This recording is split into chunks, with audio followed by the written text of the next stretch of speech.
A week's worth of public hearings across South Africa.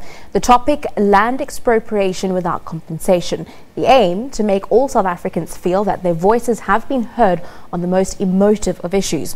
While it's impossible to know how many people intend showing up to the meetings, one figure suggests that the answer will be loads, given that almost 800,000 written submissions Parliament has already received on the land issue. For an in-depth analysis, we are joined this evening by Vincent Smith, the Co-chairperson of the Parliamentary Constitutional Review Committee. Very good evening, Mr. Smith. We thank you very much for your time this morning, or rather this evening, actually. Good evening to you. It's been a very, very long day. Firstly, why hold public hearings? These are going to undoubtedly be very exhausting, very, very long, instead of a referendum. Well, we don't think that the length of time matters here. This is a matter that is so important to South Africans that we wanted a situation where the voices of South Africans are heard.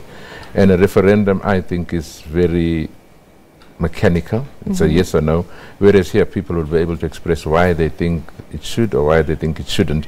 And I think in that way they will own the product that eventually emanates. So for me, I think the way to go is the public hearings and thorough consultation. In initially hearing that there would be this land expropriation without land going forward, political parties have jumped on the bandwagon and to some point politicized this.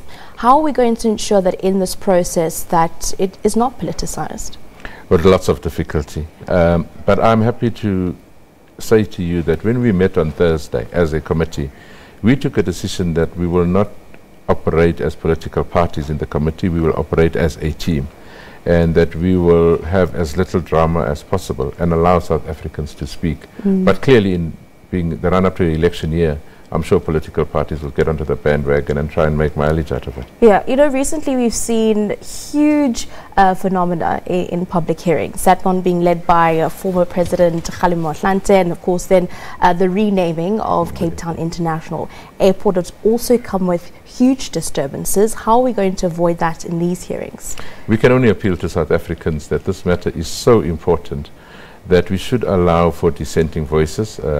Those voices that we don't agree with should be allowed to air their views, and that there should be sobriety, that there should be maturity, and that we should take out the emotions out of this matter. Now, you mentioned earlier that it's not necessarily about the numbers. Are political parties going to be able to bring in throngs and throngs of people to these public hearings? How essentially is that going to be work in the name of peace, of course? We've asked everybody to mobilize, civil society, political parties. I think the more voices there are, the merrier.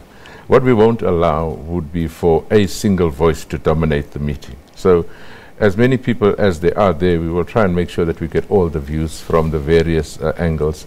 And it's also important to indicate that we will not accept any written submissions at those public hearings. Written submissions have come, they've been closed off, so people will come and talk and not submit documents to us. Let's talk about those written submissions. We're talking a bit about it off air, and again you were also mentioning that, number one, it's not about the numbers, but number two, in what you have already seen, is that people are not necessarily citing their reasons for, I suppose, their opposition for expropriation of land or their support against it. How important was it in those submissions to actually state the reasons to someone not wanting it?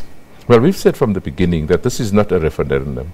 This is not about numbers. This is about the strength of the argument.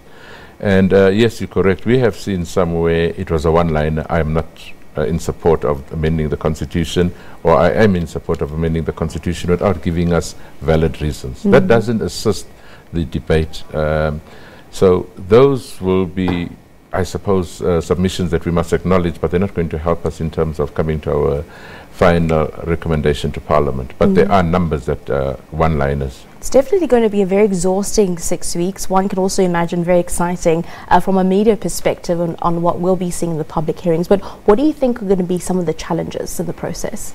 Well, I think the challenges are going to be, one, the numbers. We expect in excess of 350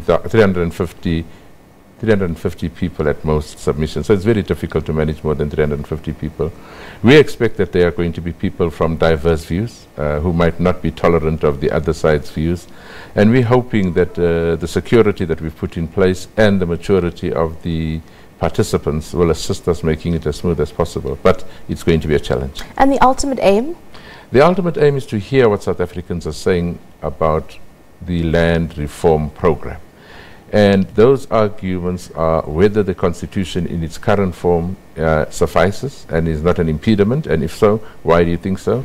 And those that say that the Constitution needs amendment to accelerate land reform must indicate how those amendments must be made, what type of amendments do they want to see, and we will go back to Parliament on the 28th and say this is what South Africans are saying. This is very progressive and somewhat very inclusive in allowing South Africans to be able to voice their view. What do you think this is going to mean going forward? Well, it's setting the bar. First of all, it is unprecedented that we've received so many written submissions.